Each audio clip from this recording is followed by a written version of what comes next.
Movie की शुरुआत 1980 के दशक में एक शांत टाउन से होती है, जहां एक बेबी सिटर एमिली 2 बच्चों मार्क और उसकी बहन मरीना की उनके ही घर पर देखभाल कर रही होती है। मार्क उसे बताता है कि उनके पिता कहते हैं उनकी अलमारी में एक मांस खाने वाला दानव रहता है। एमिली इसे बच्चों की इमेजिनेशन समझती है, लेकिन फिर भी अलमारी को चेक करके बंद कर देती है और उसके सामने एक चेयर अड़ाकर उस पर मार्क का एक टॉय भी रख देती है और वहाँ कुछ भी नहीं है। कहते हुए दोनों भाई बहन को सुला देती है और नीचे आकर टीवी पर म्यूजिक सुनते हुए एंजॉय करने लगती है। लेकिन थोड़ी देर बाद जब वह आराम करने बैठती है तो अचानक वही टॉय उसे टीवी के पास रखा मिलता है और उस पर "You are pretty" लिखा होता है। एमिली सोचती है कि यह मार्क की शरारत होगी और तुरंत बच्चों के कमरे में जाती है, जहां मार्क अभी भी सो रहा होता है। लेकिन मरीना गायब होती है और अलमारी भी खुली होती है। एमिली घबराकर अलमारी को फिर से बंद करके टॉय को उसके सामने रख देती है और मरीना को ढूंढते हुए दूसरे कमरे में जाती है, लेकिन मरीना ने भी यह नहीं किया होता है। इस बीच अचानक किसी ने दीवार पर लगी सारी फोटो फ्लोर पर रख दी होती है। अलमारी भी फिर से खुलकर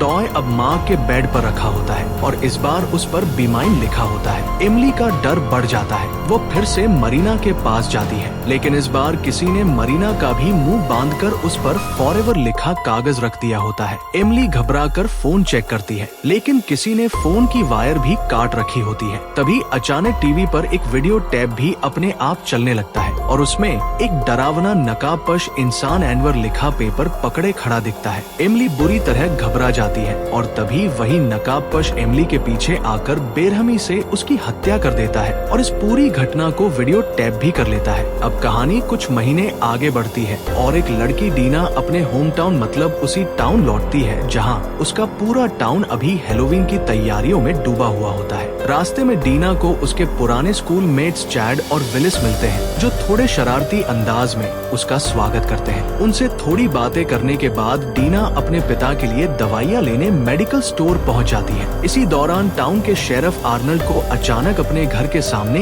एक रहस्यमयी पैकेज मिलता है। उसमें उन्हें टाउन के ही एक घर के गैराज डोर का रिमोट कंट्रोल मिलता है, जिसे देखकर शेरिफ थोड़ा हैरान होते हैं। दूसरी तरफ डीना अपनी दोस्त हैडी से मिलने पहुंचती है। दोनों एक दूसरे से मिलकर खुश होती है। डी उसे बताती है कि आज रात उसे शेरिफ के बेटे की बेबी सिंह का काम मिला है और मजाक करती है कि शेरिफ की पत्नी की मौत के बाद से वो अकेले हो गए हैं, तो क्यों ना मैं ही उनसे शादी करके मिज अर्नोल्ड बन जाऊं। थोड़ी देर बाद डीना अपने घर पहुंचती है, जहां उसकी माँ उससे मिलकर खुश होती है, लेकिन अंदर ही अंदर उसके माता पिता दोनों किसी अज्ञात कारण से उदास भी लगते हैं। शेरिफ अब अपने एक ऑफिसर के साथ जॉर्ज करते हुए उस रिमोट वाले घर तक पहुंच जाते हैं, लेकिन वह घर सेल पर लगा होता है और अब वहाँ कोई नहीं रहता है। उन्हें पता चलता है कि ये वही घर है जहाँ एमिली की हत्या हुई थी और एमिली की हत्या के बाद उस घर के मालिक ने रिपोर्ट भी किया था कि उसका गराज रिमोट गायब है। दोनों इस बारे में बातें कर ही रहे होते हैं कि स्टेशन में उन्हें सेम वैसा ही एक और पैकेज मिलता है, लेकिन इस बार उसमें एक वीडियो टैप होता है जिस पर लिखा होता है "night of the ripper the camper". Tap चलाने पर उसमें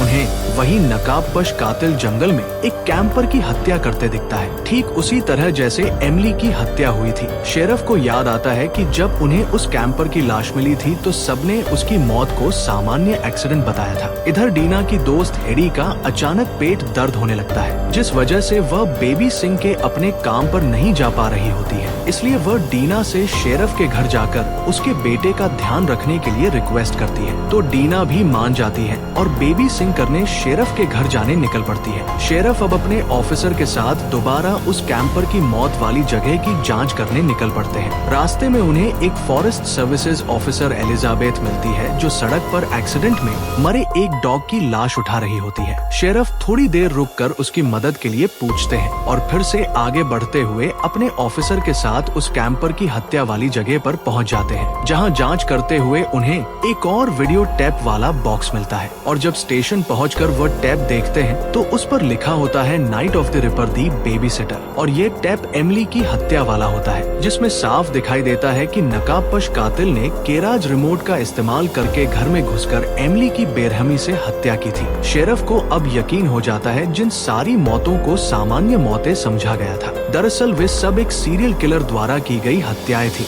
वीडियो में उन्हें चैड की कार भी नजर आती है। इसी सुराग पर शेरिफ चैड से पूछताछ करते हैं, क्योंकि चैड को वीडियो रिकॉर्ड करना भी पसंद होता है। लेकिन चैड अपनी बेगुनाही का दावा करता है। इसी बीच डीना अब शेरफ के घर बेबी सिंह के लिए पहुंच जाती है और शेरफ के बेटे मैक्स से बातें करते हुए दोनों जल्दी दोस्त बन जाते हैं। मैक्स के गेम से बोर होकर डीना उससे कहती है कि अगर वो उसे पूरे घर का दौरा करवाएगा तो वो उसे मिठाई देगी। तो मैक्स भी मान जाता है और घर का टूर कराते कराते उसे बेसमेंट में ले जाता है, जहाँ डीना को मैक्स की मरी हुई माँ की शादी की ड्रेस दिखाई देती है। फिर मैक्स उसे अपने कमरे में लाकर अपनी माँ की तस्वीर दिखाता है और बताता है कि उसकी माँ की मौत एक कार एक्सीडेंट में हुई थी। वो डीना को अपने वॉकी टॉकी भी दिखाता है, जिससे दोनों बातें करते हुए हाइड एंड सीक खेलने लगते हैं। इसी दौरान शेरफ भी घर पर फोन करते हैं और डीना से बात कर अपने बेटे की सुरक्षा की जांच करते हैं। थोड़ी देर बाद डीना और मैक्स पॉपकॉर्न खाते हुए मूवी देखते हैं और मैक्स मूवी देखते हुए ही सो जाता है। पर तभी अचानक डीना को बैकयार्ड में किसी के होने का आभास होने लगता है और जब वो बाहर जाकर देखती है तो वहाँ उसे एक डॉग की लाश पड़ी दिखाई देती है। अचानक घर का दरवाजा भी हिलने लगता है। डीना समझ जाती है कि कुछ गड़बड़ है और तुरंत घर के अंदर आकर दरवाजा बंद कर देती है। शेरफ भी अब आगे की जांच के लिए चैड के दोस्त विलिस के घर पहुंच जाते हैं। उन्हें वहां भी एक और वैसा ही वीडियो टेप मिलता है। शेरफ गुस्से में विलिस को पकड़कर स्टेशन ला लेते हैं और जब वह टेप देखते हैं तो इसमें उन्हें वही नकाबपोश कातिल उनकी पत्नी को भी बेरहमी से मारते हुए दिखाई देता है। गुस्से में आकर शेरफ विलिस को ही वीडियो टैप किलर समझकर गिरफ्तार करने की कोशिश करते हैं। उसी दौरान डीना महसूस करती है कि कोई घर के अंदर उसका पीछा कर रहा है। उसे घर की एक खिड़की टूटी हुई दिखाई देती है और अंदर एक कमरे में डीना को उसकी बहन एमिली की तस्वीरों से भरा एक क्राइम बोर्ड दिखाई देता है। घबराहट में डीना तुरंत भागकर मदद के लिए पुलिस स्टेशन कॉल करने लगती है, लेकिन जब कातिल डीना की आवाज का पीछा करते हुए उसे मारने आता है तो कहानी में एक बड़ा ट्विस्ट आता है। वहाँ टीना होती नहीं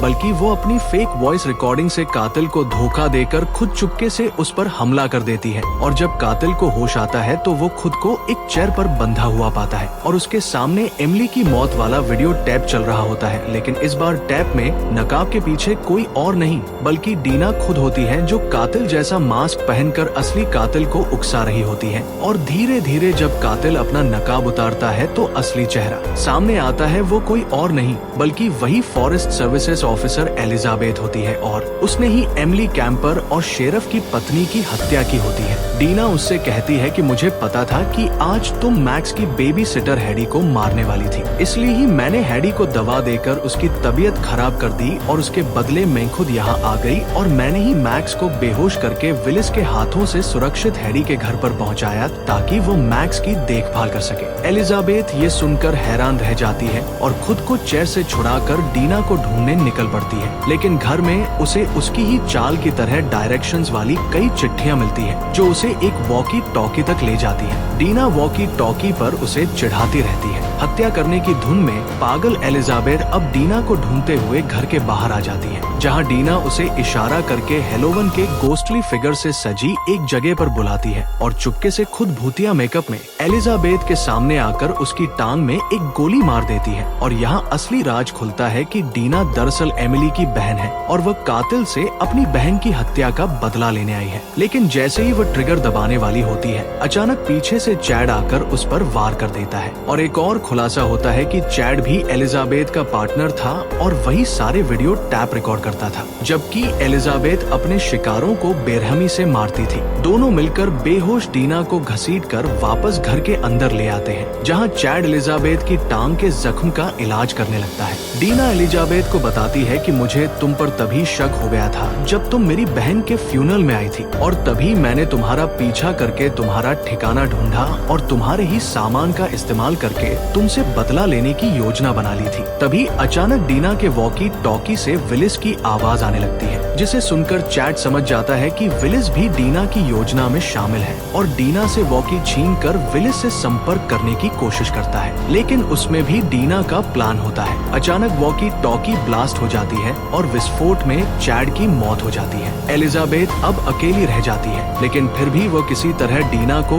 एक कुर्सी में बांध देती है और उसे उसकी बहन की मौत के अंतिम पलों का वीडियो दिखाकर मानसिक रूप से तोड़ने लगती है। एलिजाबेथ अब डीना को भी उसकी बहन की तरह तरह ही मारने की भी कोशिश करती है और उसके पैरों में बार बार चाकू घूमकर उसे टॉर्चर करने लगती है। लेकिन जैसे ही वो डीना पर आखिरी वार करने वाली होती है, तभी सही समय पर शेरफ वहाँ पहुँच जाते हैं और एलिजाबेथ पर गोली चला देते हैं। एलिजाबेथ शेरफ को धोखा देने की कोशिश करती है और खुद को विक्टिम बताकर पूरा इल्जाम डीना पर डालने की कोशिश करती है। लेकिन जैसे ही वह चाकू उठाकर शेरफ पर वार करने की कोशिश करती है, शेरफ उसे पॉइंट ब्लैंक पर गोली मारकर ढेर कर देते हैं और एलिजाबेथ की वही मौत हो जाती है। डीना शेरफ को बताती है कि उसने ही वो सारे टैप भेजे थे ताकि उन्हें भी सच्चाई का पता चल सके। शेरफ उसे आजाद कर देते हैं। डीना उनसे रिक्वेस्ट करती है कि एलिजाबेथ की मौत को रिपोर्ट ना किया जाए क्योंकि वो इस काबिल नहीं थी कि उसकी यादें किसी सम्मान के साथ जिंदा रहे। तो शेरफ भी एक योजना बनाते हैं कि कुछ दिनों बाद पुलिस एलिजाबेथ की गुमशुदगी की जांच करेगी और उसके घर से उन्हें चैड की लाश बरामद होगी जिसे शेरिफ खुद वहां रख देंगे और एलिजाबेथ हमेशा के लिए कहानियों में एक डरावनी कातिल बनकर रह जाएगी। अंत में डीना की बहन एमिली का फिर से फ्यूनल होता है जहां मैक्स भी सुरक्षित अपने पिता के पास लौट आता है और शेरफ हमेशा के लिए डीना के शुक्रगुजार रहते हैं कि उसने उन्हें उनकी पत्नी की मौत से उभरने में